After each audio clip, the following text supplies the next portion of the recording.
Forget the story about the bug. Kafka wasn't interested in the fucking bug.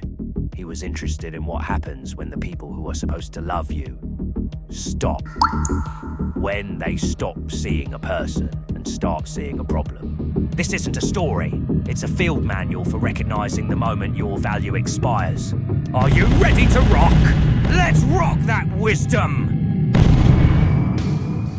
Before the shell, before the legs, Gregor Samsa was already something other than human. He had already completed a quieter, more grotesque transformation. His life wasn't a life. It was a role, a solution. He was the son who handled things, the brother who provided, the load-bearing pillar holding up the family's entire structure. He wasn't a person, he was a purpose for them. The physical change wasn't the tragedy, it was the revelation. It was the catalyst that stripped him of his function, and the moment his function was nullified, the true metamorphosis began. Not his. Theirs.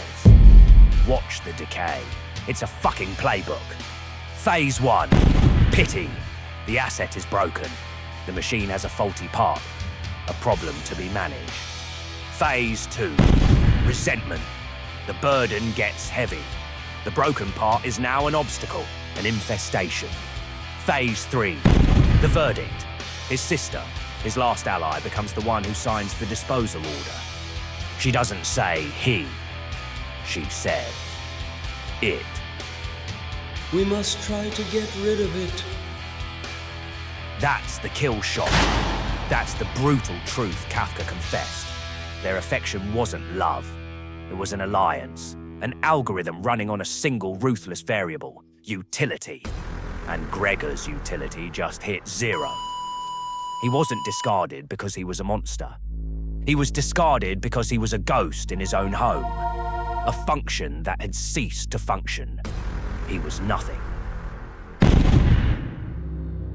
Samsa's family was his judge, his jury, and his executioner. And don't you dare think you're not in the same fucking courtroom. Your life isn't a life. It's a performance for an invisible jury. Your family, your boss, your partner. You perform, you provide, you absorb the pressure, because in that courtroom, your only goddamn defense is your utility. You are the stable one, the high achiever, the rock.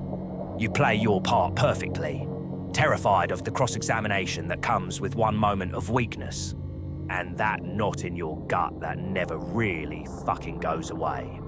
That's not anxiety. That's the feeling of being constantly watched, constantly evaluated. It's the awareness that their affection is conditional, that their love is the verdict, and it can be appealed at any moment. You are one burnout, one failure, one crack in the armor away from a guilty sentence. You feel the weight of their judgment, and you know what the sentence is for the one who becomes a burden. So you stand there day in and day out, pleading your case, presenting your utility as evidence of your worth. But here is the strategic error. You're trying to win a trial that's rigged from the start. The trap isn't that they might find you guilty. The trap is that you're letting them be the judge in the first place. Your new mission objective is not to win their approval. It is to make their judgment irrelevant. The weapon for this is self-sovereignty.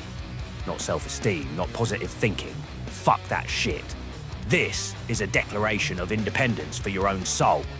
It is the forging of a self that is non-negotiable. An identity built in your own fire, not reflected in the cold light of their evaluation.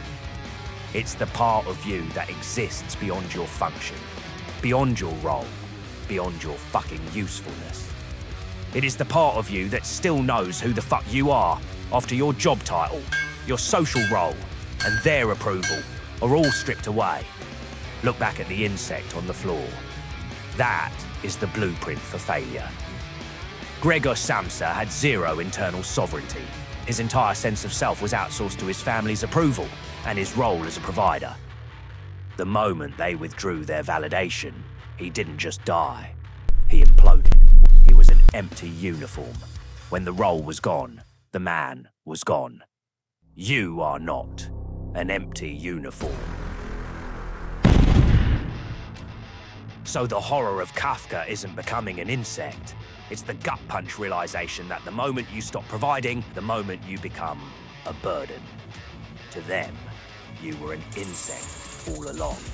This world will always try to reduce you, to pin you to a board, slap a label on you, and define you by your function. That transformation isn't a surrealist fantasy. It's your daily fucking battle. But the real metamorphosis, the one that matters, is now your choice. It begins with a single act of treason, the one Samsa was too ashamed to commit. He accommodated their disgust. He cowered under the sofa. He apologized for his own existence by starving to death.